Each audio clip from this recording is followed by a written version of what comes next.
Alright, hello AP Bio students. Today we're going to be doing the sport ball analysis activity lab, and right now we're just going to be doing figure 1, and so that's going to be getting data collection for the structure of the balls. But first, let's just look at them, because you need to kind of describe what they look like as well as the material they're made out of. So, the first ball we have is the beach ball, which is an emoji.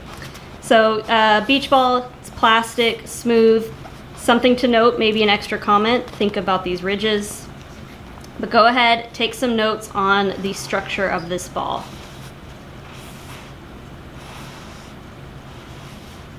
Next, you're gonna go ahead and take down the weight of the ball. So go ahead, and what you see on the screen is the weight. You can write that down as well. You can take your own data for this one.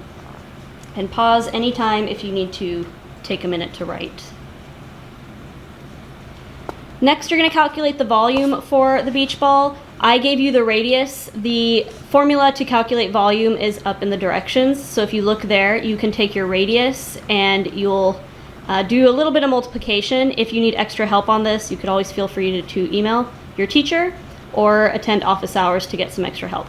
Next, we have the kickball. This is, I'll hold it a little closer so you can see some of the texture on it. This is 3D, so you can feel the texture that you're seeing. The dodgeball is also rubber, and maybe you want to note that too. But go ahead and describe the structure of this dodgeball or kickball.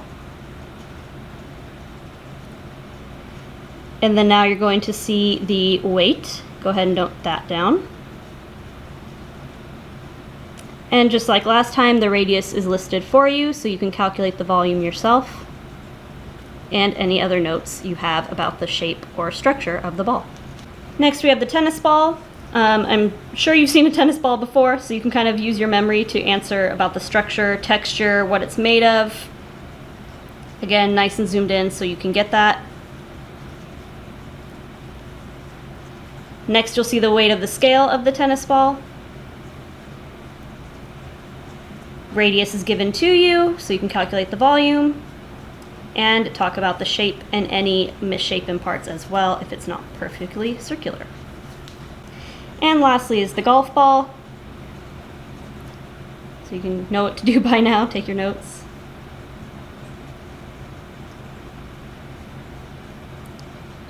You should see the weight of the golf ball now, you can write that down. The radius is given to you, and you can talk about the shape. And that should complete figure 1. Go ahead and pause the video and continue to fill in table 1 until it's all the way complete, and once you're ready to continue, we will now fill in table 2, which will be the function of the balls, and that's basically, you're going to be taking some data on how they get tossed from person to person, and that will help you understand how its shape influences its function. So we are now on table 2. Miss Moore is going to help me, so we're here together.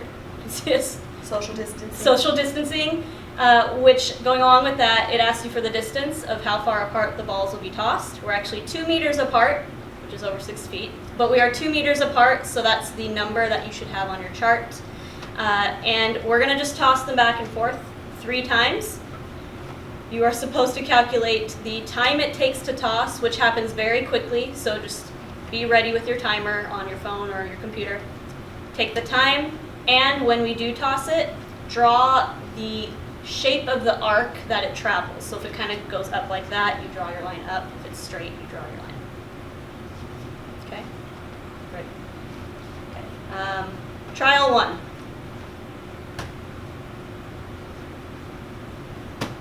Trial 2. Trial 3. Next we have the kickball. Again, timing, drawing, and good thing it's a video. If you need to go back or to pause for any reason, you can. Trial 1. Trial 2. Trial 3.